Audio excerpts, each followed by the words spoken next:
Now we're going to be finding the density of an irregular solid, right? So there's something that's not a cube, you can't measure it exactly, using what's called displacement.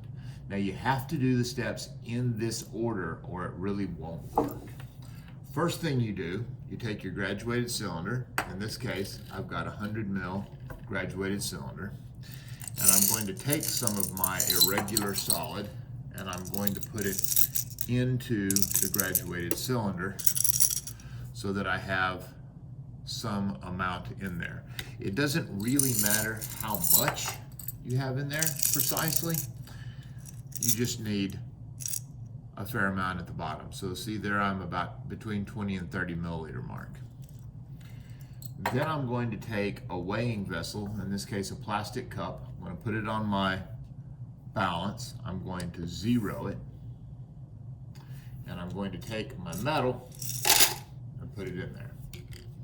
Now I know what my metal weighs, 36.6 grams. I'm going to write that down and I'm going to set that aside. Next, I'm going to put water into the cup, or excuse me, into the graduated cylinder. Now my graduated cylinder was somewhere in here with metal, all right? So if I had about 20 to 30 milliliters of water in there, or excuse me, metal in there, so I'm going to fill it up above that. See, this is almost 40, but not quite.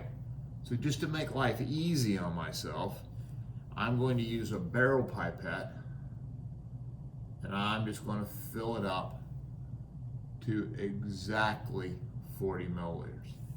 Now you don't have to do that to fill it up exactly, but it does make your life easier. All right, so remember we read at the bottom of the meniscus, 40 milliliters.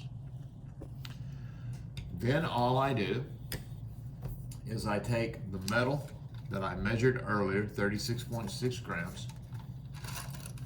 I write down the initial volume inside my graduated cylinder. That was 40.0 milliliters.